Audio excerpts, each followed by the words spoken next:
necessários, depois passo as minhas palavras de abertura. Em primeiro lugar, reafirmando a gratidão a vocês. Em segundo lugar, aos doadores, mantenedores e associados do Instituto, que até hoje nos ajudam a manter as nossas atividades. Aqueles que auxiliaram, apoiaram a realização desse evento, alguns dos quais estão ali no nosso backdrop, os movimentos livres das universidades, o UERJ Livre, o FLivre, a UFRJ Livre, o Instituto Liberdade e Justiça, o antigo Instituto Liberal do Rio Grande do Sul, e o Grupo Em Gênesis, que nos ajudou com uma quantia ao final, na reta final da organização do evento. Agradecer também aos grupos que nos ajudaram com as convocações, em especial ao MBL, que já tem representantes aqui presentes. Agradecer aos nossos conferencistas, novamente os que já estão aqui e os que ainda virão. Agradecer as figuras históricas do Instituto Liberal, algumas delas também aqui presentes, a exemplo do seu Euseir, que está ali atrás, funcionário de anos do Instituto, conviveu com todas as figuras lendárias do IEL, a exemplo do seu fundador. Ao nosso staff, pessoal que ajudou e continua ajudando a tornar esse evento possível, ao João, ao André, ao Diego, nosso funcionário, nosso designer, a Raquel Kudar, enfim, todas essas pessoas que estão trabalhando para que esse evento seja um bom pontapé inicial, seja um sucesso. Agradecer, é claro, aos pioneiros que tornaram essa história possível, trouxeram essa história viva até hoje. Agradecer ao meu pai, que tem sido uma espécie de assistente full-time para enfrentar as dificuldades demandadas na organização de eventos e de tarefas como essa. E mais uma vez, reafirmando a gratidão a todos vocês e a todos que ainda virão. Eu vou começar contando uma história. Era uma vez um país em que as maiores manifestações públicas da sua história foram para derrubar uma presidente da República de um partido de esquerda. E nessas manifestações, bandeiras e cartazes foram erguidos com dizeres estranhos. Talvez o mais ressaltável seja menos Marx, mais Mises. Era uma vez um país em que muitos jovens subitamente começaram a ler, a estudar, a meditar sobre autores e sobre vocábulos que outrora seriam vistos como expressões quiméricas, talvez extraídas de algum grimório, de algum livro de bruxaria, liberalismo, conservadorismo, anarcocapitalismo. Do que é que se trata isso? No entanto, hoje, nesse país, essas palavras aparecem à torta e à direita nas redes sociais, nos memes, viralizam e fazem sucesso. Era uma vez um país em que parlamentares foram eleitos por diversos partidos, encampando essas bandeiras, encampando esses estranhos rótulos. Era uma vez um país em que o governo federal tem no seu ministério, sobretudo o Ministério da Economia, autotitulados liberais. Muitos deles figuras que passaram por esses círculos, passaram por uma série de instituições, de organizações, eventos realizados por movimentos estudantis, e que o liberalismo era o mote principal. Era uma vez um país em que desde por volta de 2006, 2007, com uma erupção talvez mais intensa a partir das manifestações convulsionadas de 2013, o Instituto Milênio, o Instituto Ordem Livre, o Students for Liberty, os Estudantes pela Liberdade, etc., uma enormidade de outras instituições e movimentos, conseguiram realizar eventos país afora, onde antes se havia um ou dois eventos, era muito. Esse país, que poderia ser, e até pouco tempo atrás, seria visto assim, como um país imaginário, um conto de carochinha, este país é hoje real. Este país é hoje o nosso Brasil. Como esta erupção, este incêndio, que alguns poderiam dizer incêndio miraculoso, de ideias e de mobilizações, em torno do que outrora, até não muito tempo, no período que alguns judiciosamente chamariam de consenso social-democrata, esse período da nova república, que sucede os estertores do regime militar, como este incêndio miraculoso, como esta erupção foi possível? Como isto se tornou realidade, o que antes poderia ser visto como uma terra arrasada, um deserto de ideias, onde todos falavam uma única língua, uma língua vermelha, apenas havendo diferentes sotaques dessa mesma língua. Como de repente este incêndio, esta gritaria que impacta hoje os rumos do país, como isto foi possível, como isto aconteceu? Muitas causas seriam apontadas.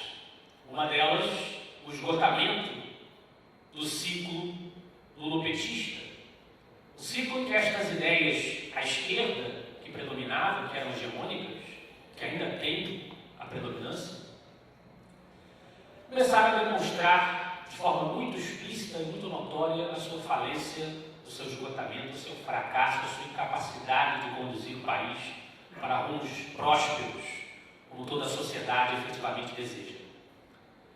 Os que apontassem isto como causa, dissessem que ninguém ajudou tanto o liberalismo no Brasil quanto a ex-presidente Dilma Rousseff, tem a sua grande cota de razão. No entanto, é preciso não esquecer que este incêndio miraculoso só foi possível porque por um tempo longo, onde pareciam falar sozinhos, alguns liberais mantinham a chama acesa.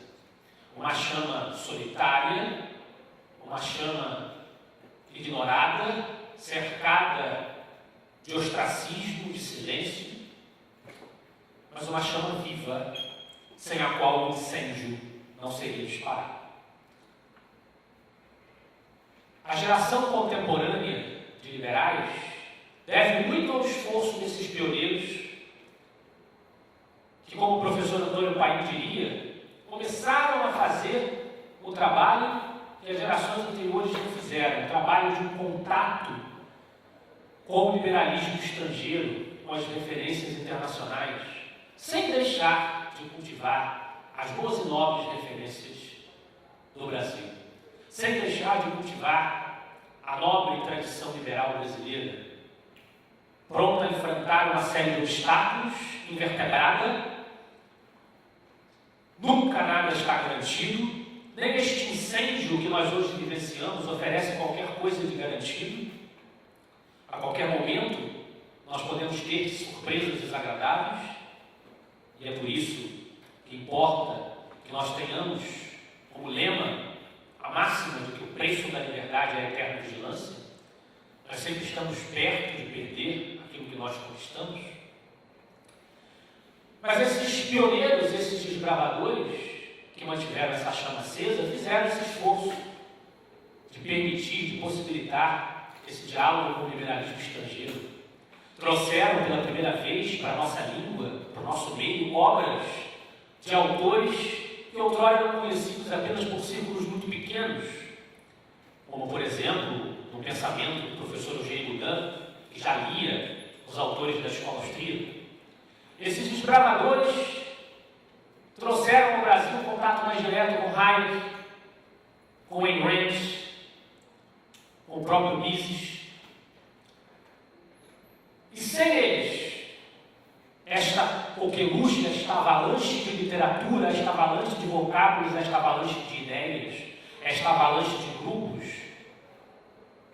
certamente teria muito pouco material sobre o qual se apoiar.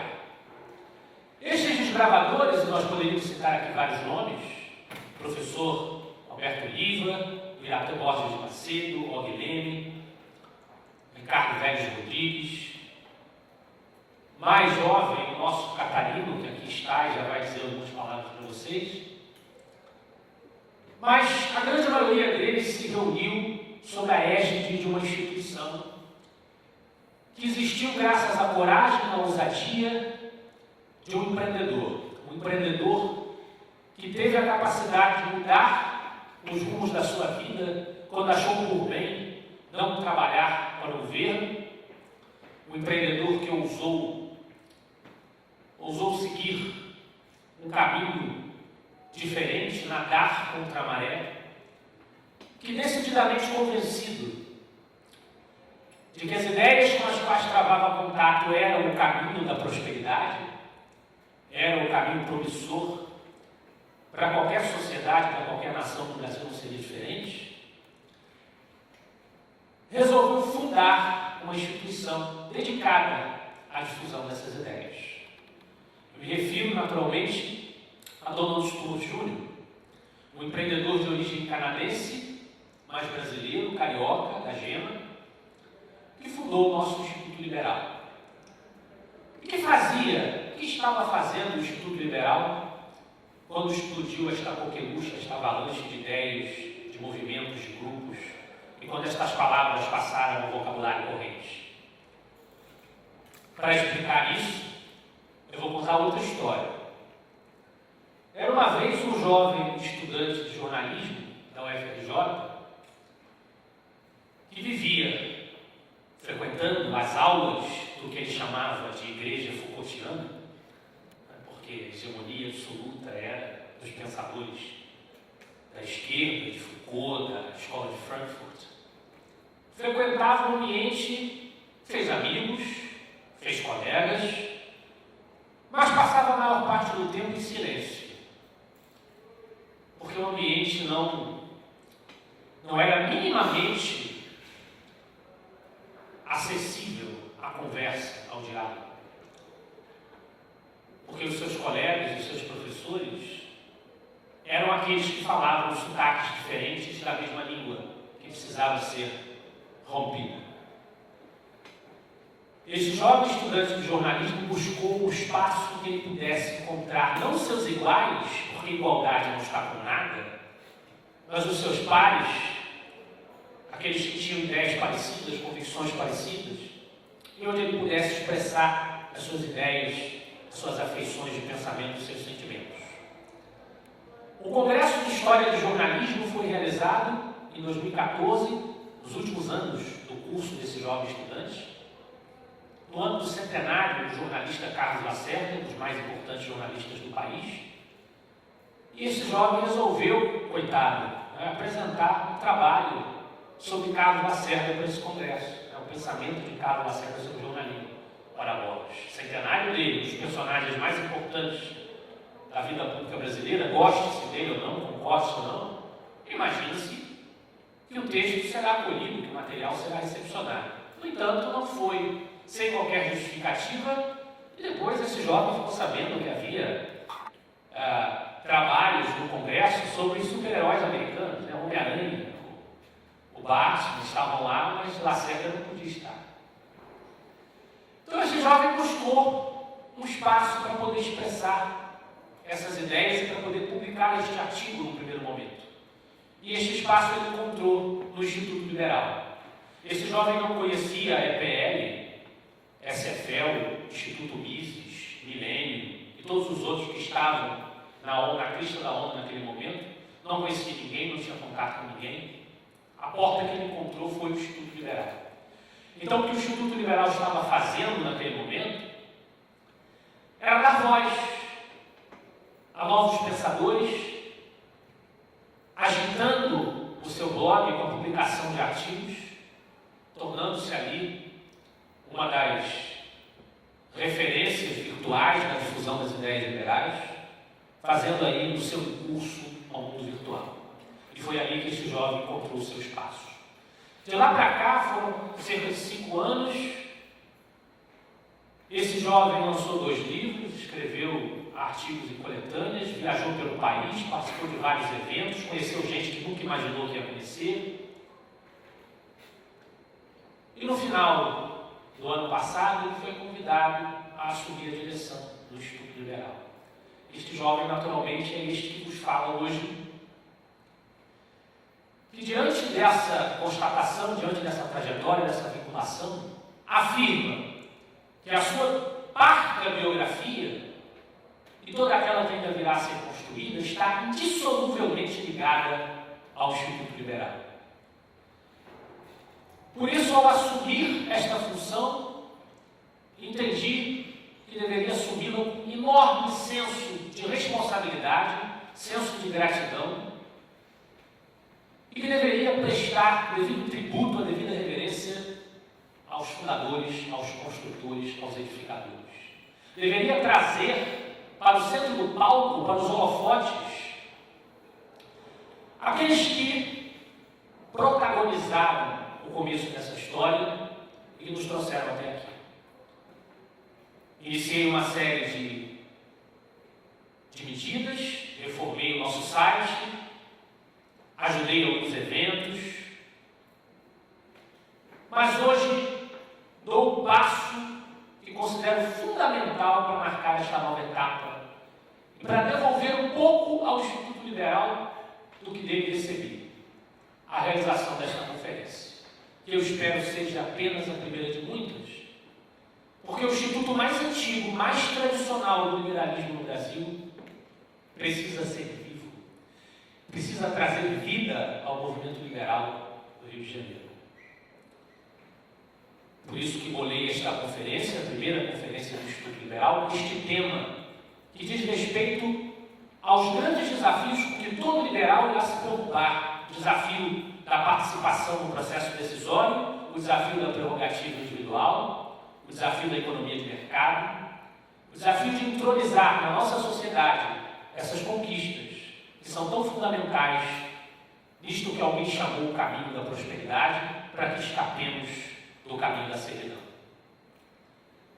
Nosso evento hoje será dividido em 2 partes muito nitidamente repartidas, muito nitidamente divididas. A primeira delas será este tributo aos nossos pioneiros, aos nossos fundadores. Meu amigo e editor Alex Catarino fará este tributo na sequência. Em seguida, nós teremos a exibição do filme em homenagem a Donald Stewart, dirigido pela sua filha Ana.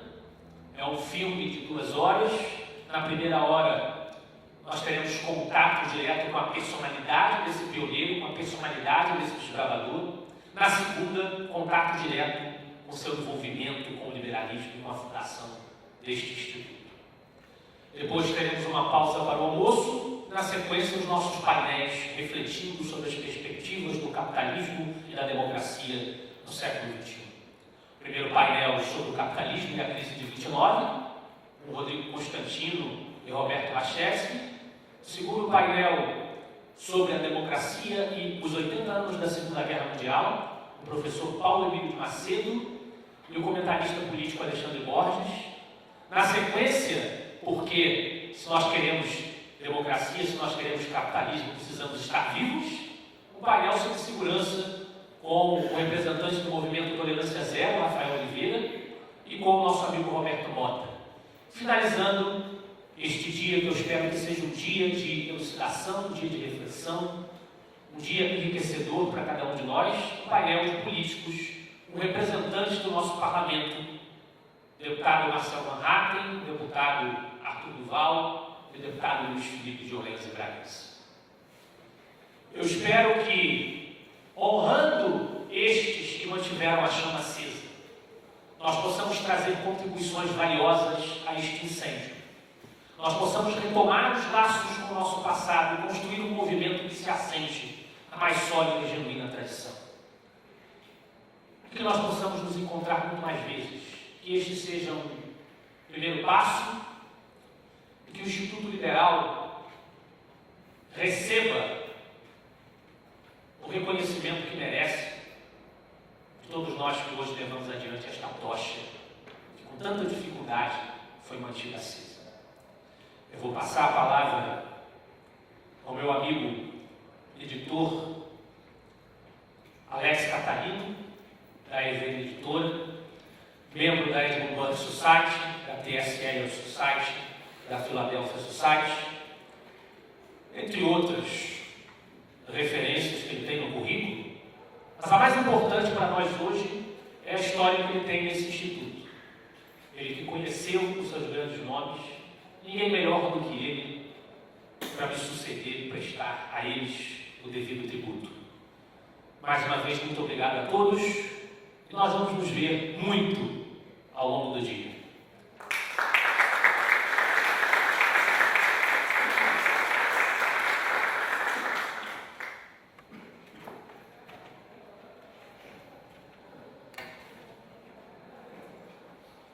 Bom dia a todos. A primeira coisa, vejo aqui alguns rostos conhecidos, e isso me faz lembrar uma certa festa de aniversário, na qual o aniversariante disse: eu não conheço metade de vocês como gostaria, e gosto de vocês menos da metade do que vocês merecem. A geração de vocês me intriga. Eu realmente não faço parte da nova direita. E eu não quero fazer parte dela. Eu sou de uma época que políticos eram vistos com desconfiança pelos liberais e não chamados de mito. Eu sou de uma época que os nossos grandes círculos, liberais ou conservadores, não queriam ter razão, mas queriam passar adiante as ideias dos grandes homens. Reconheciam-se na posição de anões sobre os ombros de gigantes. Era uma época em que as reuniões no IEL eram numa garagem, na garagem da sede antiga. Cabiam 10 pessoas em volta da mesa. Hoje nós lotamos auditórios. As redes sociais nos dão um eco imenso para nossas ideias. Mas será que somos realmente coerentes com aquilo que defendemos?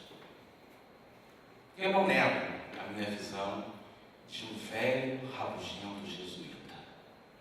E como tal, eu defendo que se nós não vivermos de acordo com aquilo que nós acreditamos, nós passaremos a acreditar no modo como vivemos. O que eu aprendi com essa geração de liberais? O meu primeiro contato com o IEL foi em 1991. Um ano que foi um divisor de água na minha vida. Eu passei todo o período do meu ensino médio, 6ª a 8ª série, sonhando em ser piloto de caça para explodir aviões comunistas em combate. Quem sabe morrer num deles. O filme da minha geração era Top Gun. Só que eu uso isso aqui. Uma pessoa de óculos vai ser aceita numa academia da Força Aérea. E baixei um pouco minhas expectativas e falei: não, vou ser um engenheiro aeronáutico, todo segundo grau e preparando para a vida. Dia 8 de novembro de 1989, uma data esquecida por muitos, caiu o Muro de Berlim. Aparentemente a Guerra Fria tinha acabado. Eu comecei a me questionar: o que será desse mundo sem a Guerra Fria? E comecei a buscar, além dos livros de guerra, literatura, um pouco de economia, Adam Smith, Friedman, e fui seguindo os dois, sabe? Em 91, o então presidente Collor, um homem que num fórum da Liberdade, em Porto Alegre, o saudoso Henri Maxud, disse: se esse responsável for eleito, ele vai quebrar o país e vai acabar preso. Ele não foi preso, nós sabemos a história. Maxud não foi um profeta. guiado por Hayek e outros autores liberais, ele sabia da natureza da política. Ele sabia que não podemos confiar no salvador da pátria. Collor fecha o concurso pro ITA. E o que eu vou fazer da minha vida? 25 de dezembro, o fim da União Soviética. De fato, a Guerra Fria tinha acabado. A nossa batalha não seria pelas armas, mas pelas ideias. Antes disso, caiu em minhas mãos um livro chamado Crítica ao Intervencionismo, de um tal de Ludwig von Mises, publicado pelo Instituto Liberal. E junto com um amigo, acabei indo para a instituição. Quando cheguei no endereço, eu descobri que ali não era a instituição, mas sim a ECISA Engenharia. E a secretária deu o endereço certo. E eu fui procurar ele. E eu chego lá no final do ano de 91, encontro a biblioteca. Para alguém como eu, que sempre me autodefini como o garoto esquisito, esquecido pelos pais da biblioteca, foi um paraíso. Eu tinha um local onde ficar, lendo tudo o que eu queria sobre liberdade, propriedade, riqueza, livre mercado, Estado de Direito, direitos individuais. E comecei, toda semana, ia lá, ficava horas lendo, e ao mesmo tempo, pegando livros emprestados lá para casa. Passado um tempo, a biblioteca, a área achou estranho aquilo. Esse garoto entra, vem, sai, fica o tempo inteiro, tem algo estranho. E um dia eu chego lá, tem um senhor, um velhinho sentado ali, que começa a puxar assunto comigo. E eu começo a conversar com ele. E ele me faz perguntas. Ao final da conversa, ele se apresenta. Eu sou Og Francisco Lênio, diretor acadêmico do Instituto Liberal. E o Dr. Og fala, parece aqui um outro dia vamos conversar. Eu vou conversar com ele. E na conversa ele diz, posso sugerir que você leia um livro? Eu falei, sim. E ele me deu para ler O Caminho da Servidão. Ele falou, quando você terminar de ler, você volta aqui e nós conversamos. Eu estou todos os dias aqui, de meio-dia às 5. Na semana seguinte eu volto com o livro lido. Começo a conversar com ele. E ele indica outro, e outro, e outro. Toda semana eu voltava. Até que finalmente, em maio de 1992, ele faz a proposta. Eu vou te dar aula todos os dias, todas as quartas-feiras, de 2 da tarde até às 5 da tarde. E foi assim, de maio de 1992 até janeiro de 2002. Nenhuma faculdade, nenhum curso me deu uma formação maior do que o meu grande mestre Jedi, Og Francisco Lênio. E por intermédio do Dr. Og, um homem brilhante, foi aluno de mais de 5 prêmios Nobel de Economia, estudante de Ciências Sociais, estudante de Direito, estudante de Economia, 3 graduações diferentes, um doutorado em Chicago. E em 2006, eu tive a oportunidade de conhecer pessoalmente Milton Friedman e me apresentar para ele. Falei que tinha sido aluno do Dr. Og Lênio. E ele já perguntou como ele está. E eu disse que ele faleceu há 2 anos. E acho que foi uma pena. Um dos melhores alunos que eu já tive. Apesar de ser muito ligado ao professor Fernandes e não concordar com algumas das minhas ideias monetaristas. Então, um homem que Friedman lembrava foi um aluno brilhante. Infelizmente, escreveu pouco. E o Dr. Og, além de me indicar livros, ele geralmente tinha a posição de não me responder algumas perguntas. No lugar de me dar o caminho fácil, como muitos de vocês hoje têm, na internet, com os youtubers, influenciadores que dão já uma visão pronta, ele preferiu, no lugar de me responder, me dar livros. Leia isso e volta. E muitas vezes, para a leitura, volta. E eu dizia, eu não sei responder isso muito bem para você. Procura fulano. E assim, eu conheci pessoalmente Donald Stuart Júnior, Roberto Campos, José Oswaldo de Mera Pena, Biratã Borges de Macedo, Antônio Paim, Ricardo Vélez Rodrigues, Diogo Figueiredo Moreira Neto, o Biratã Jorge Óleo e muitos outros. O Og, Alberto Oliva, o Og tinha essa honestidade intelectual.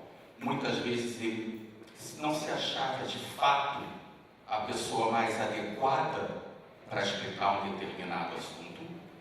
Foi, no caso, uma discussão minha sobre Burke com ele, e que ele falou, não, você tem que discutir isso com o Biratã Borges de Macedo. Ele é a pessoa que vai te ajudar mais nisso. E por intermédio do Biratã, eu comecei minhas pesquisas sobre Russell Kirk, isso em 1996. Só que essa geração toda, ela faz parte de uma longa geração liberal.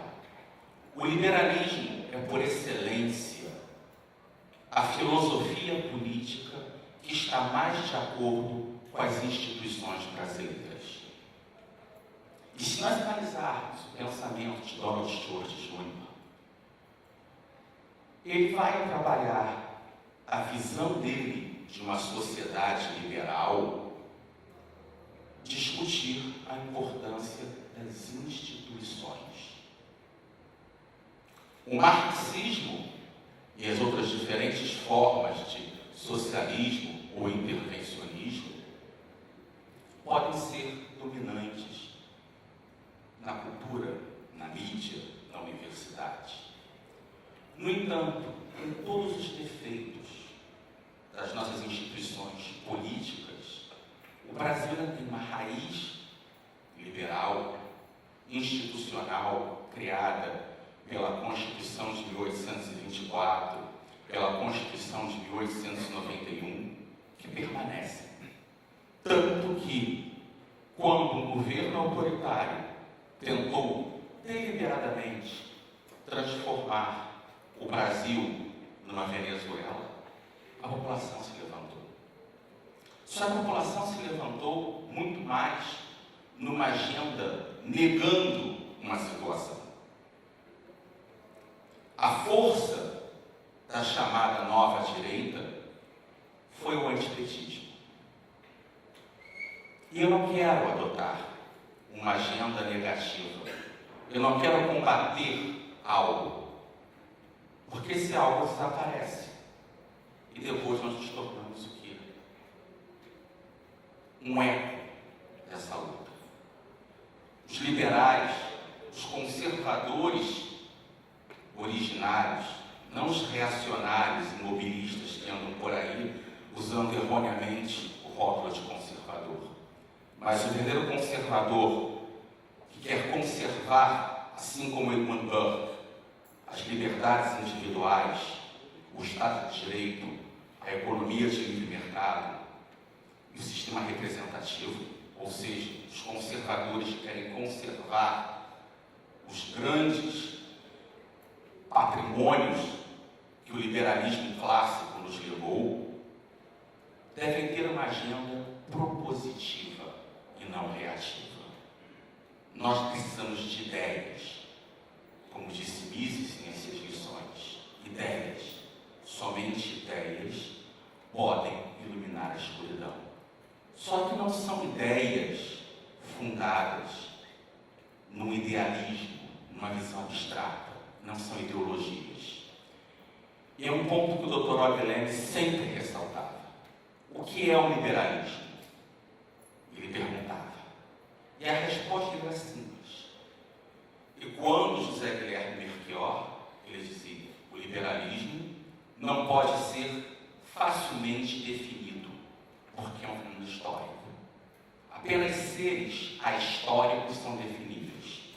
O liberalismo é, ao mesmo tempo, três coisas distintas. Primeiro, uma visão de mundo. uma visão de mundo de acordo com a qual a vida em sociedade só faz sentido em liberdade. Nós temos que defender princípios: vida, liberdade, propriedade, que não vão ser os meios de possibilitar uma busca individual, autônoma, pela felicidade. E o que é felicidade? Voltemos a Kant. Ninguém há de me obrigar a ser feliz à sua própria maneira. É a tese de John Stuart Mill. Nenhum dano ao outro. A felicidade é subjetiva. É o ideal de Humboldt da educação liberal. Nós temos que libertar para educar e educar para libertar. Só que essa visão de felicidade, esse conceito, vai ser individual. Nós temos que respeitar a esfera do indivíduo desde que não cause danos a terceiro. Essa é a visão de mundo liberal e que os conservadores razoáveis de linhagem burkeana, que seguem Burke, Tocqueville, Irving Babbitt, Russell Kirk, vão defender também.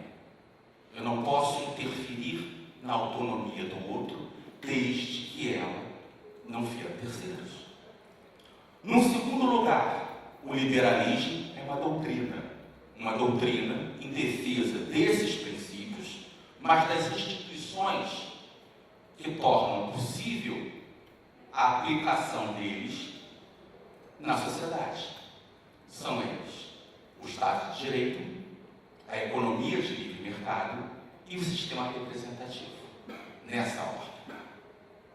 Num terceiro momento, o liberalismo é um movimento político não partidário que busca implementar a ordem liberal na sociedade.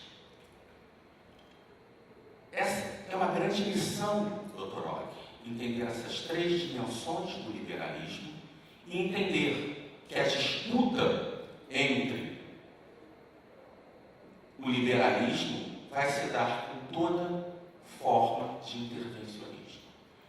No pequeno, mas fundamental livro dele, Entre os Cupins e os Homens, uma obra orientada muito pela visão de Hayek, mas também por José Ortega y Gasset, o Dr. Ogg vai definir que existem duas visões extremas de indivíduo, de sociedade, de Estado e de economia. Uma é a visão fundada na ordem espontânea, na liberdade, na singularidade de cada indivíduo. Não vamos planejar. A outra é a visão de sociedade planejada. É acreditarmos no Big Brother, no governo, no Leviatã. Na realidade, o liberalismo extremo e o intervencionismo extremo não existem. O homem busca a liberdade e ele busca a ordem. E é sempre um conflito entre os dois. Só que as sociedades, os modelos econômicos, as práticas políticas que se aproximam mais da liberdade, afastando-se do planejamento, são as que geram mais felicidade para os indivíduos e mais prosperidade. Esse ciclo de pensamento liberal, do qual estou tentando falar, vamos passando até um pouco uma experiência dessas pessoas, e não colocando tão em ordem cronológica, mas do modo como essas ideias que foram sendo passadas por esses mestres, ela remonta o grande ciclo de tradição liberal brasileira que eu falei. O liberalismo no Brasil, ele começa na colônia, em um momento em que a palavra liberal nem existia. Lembremos que a palavra liberal, como rótulo político, foi utilizada pela primeira vez em 1812, na Espanha, quando o parlamento se revoltou contra o absolutismo, querendo criar uma Constituição. No entanto, o liberalismo, como doutrina, como visão de mundo, anterior, ele surge daquilo que o filósofo Lewis Strauss chama de problema político-teológico da modernidade. Ou seja, com a reforma protestante, com a divisão da cristandade em diferentes grupos religiosos, há a necessidade de uma ética pública, uma tolerância que impeçam as guerras religiosas. Há a necessidade de um Estado de direito que limite o poder arbitrário dos monarcas absolutistas.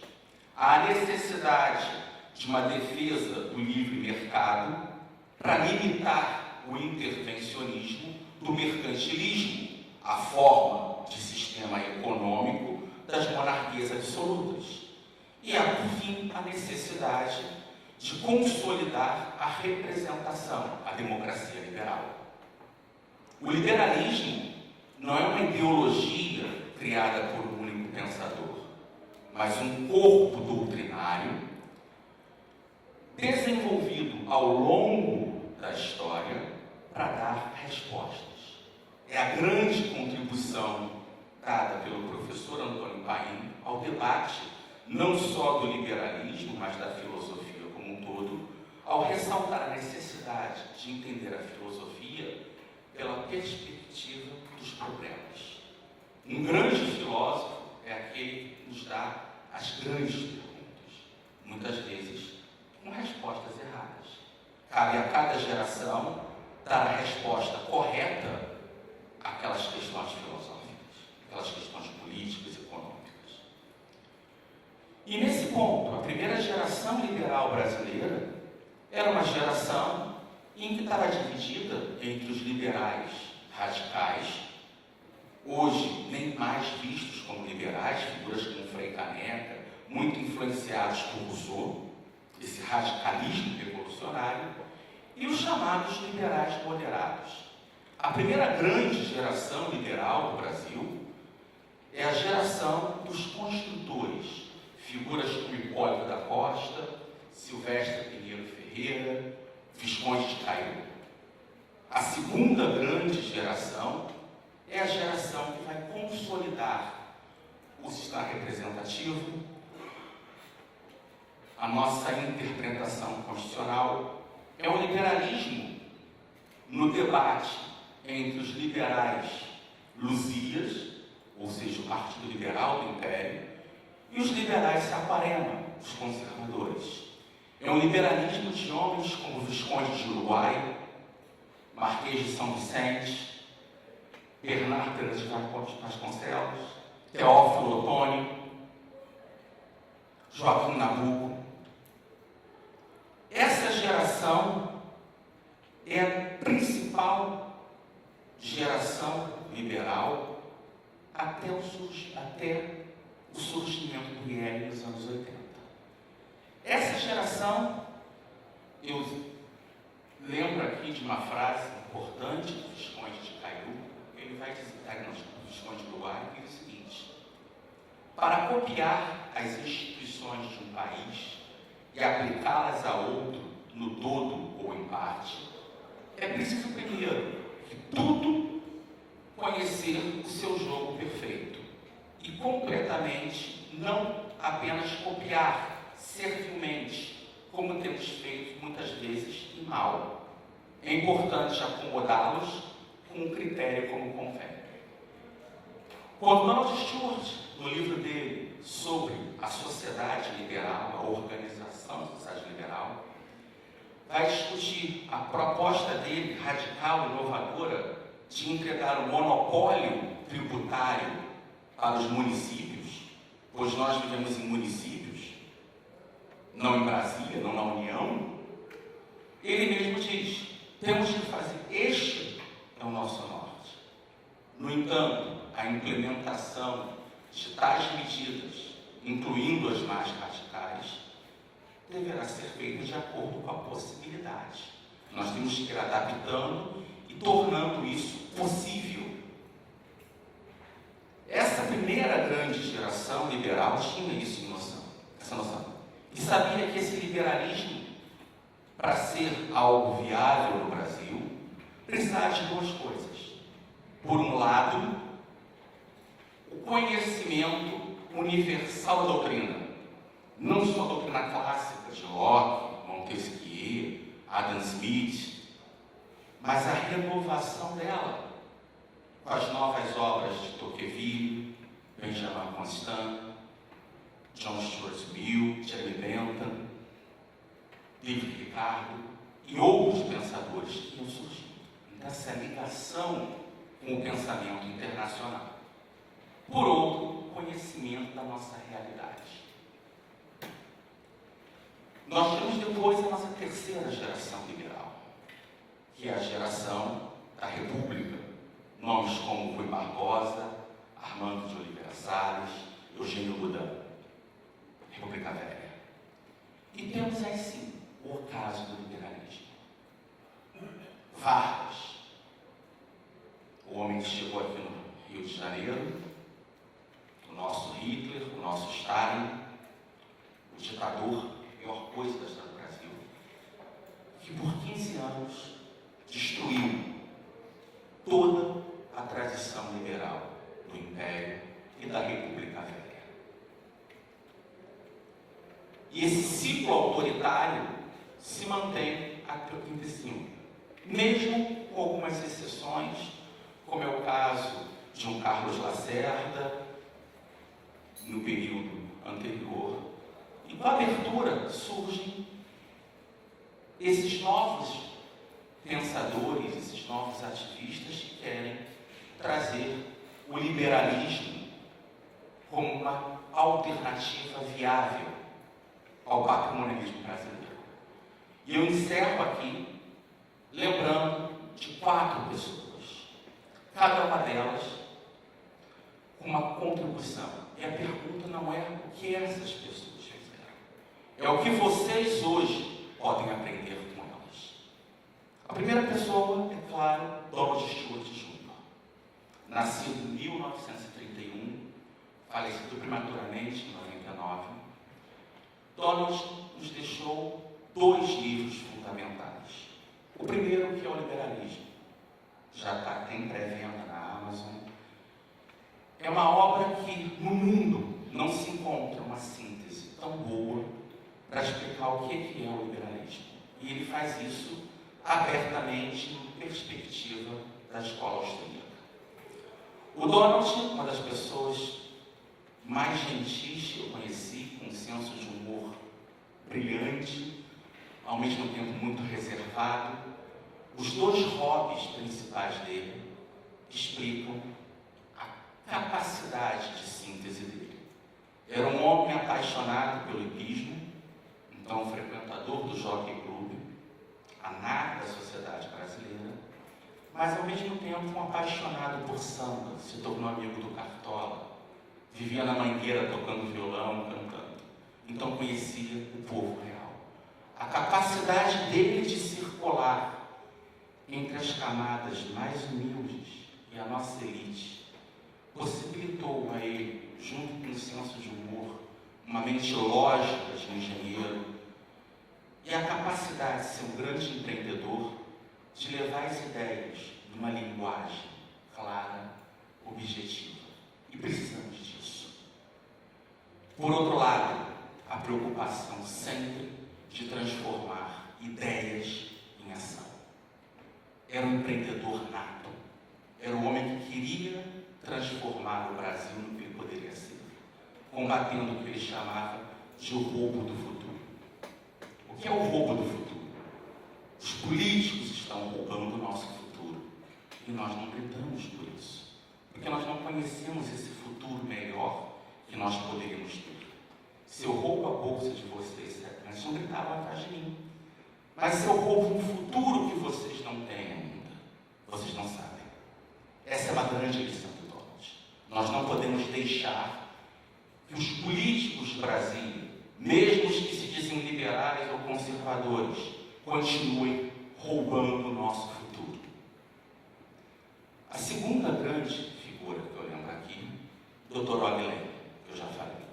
Um formador, uma pessoa preocupada, sempre em conhecer os fundamentos da doutrina e de ensinar passar adiante esse conhecimento. Era o espírito do mestre, que sempre queria educar e dar essa obrigação moral.